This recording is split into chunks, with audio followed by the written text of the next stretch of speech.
আসসালামু আলাইকুম, স্বাগত আপনাকে। আজকে একটা সমস্যা আপনাদেরকে দেখাচ্ছি, যেটি এখন বেশিরভাগ প্রবাসীর ক্ষেত্রে হচ্ছে। ইকামা চেক করতে গেলে সাসপেন্ডেড দেখাচ্ছে, যেটাকে আরবিতে বলা হয় মওকুফ আল খেদামাত। একটু দেখাই আরবি করে, মওকুফ খেদামাত অর্থাৎ আপনার যে সার্ভিসটা আছে যাওয়াতে সেটা অফ করে দেওয়া হয়েছে। মুক্তব আল আমেলের সার্ভিসটা অ্যাভেলেবেল আছে। মুক্তব আল আমেলের সার্ভিসটা যদি কারো না থাকে তাহলে এখানে লেখা থাকবে লাল লেখাতে উই অ্যাপোলোজ নট প্রোভাইডিং সার্ভিস, অথবা অন্য কোনো লেখা।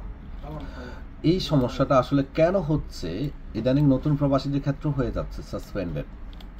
এটার সঠিক কারণটা আসলে দেখে বলা যায় না, এখানে দেখার কোনো সুযোগ নেই। দেখেন, এটার সঠিক কারণটা জানতে আমরা সবসময় সাজেস্ট করে থাকি প্রবাসী ভাইদেরকে যে একটা জাওয়াজাতের প্রিন্ট আউট তোলেন।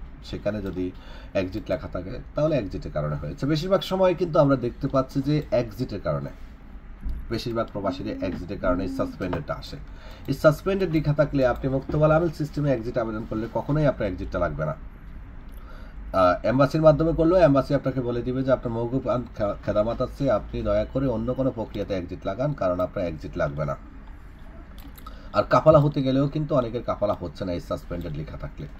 তো প্রথমেই আমাদের করা উচিত কি জানেন, খুঁজে বের করা যে কেন কি কারণে আমার সাসপেন্ডেড এসেছে।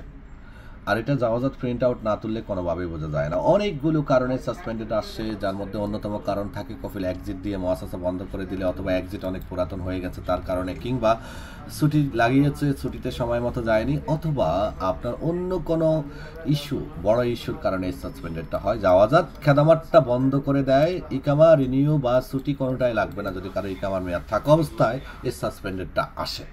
আশা করি ক্লিয়ার।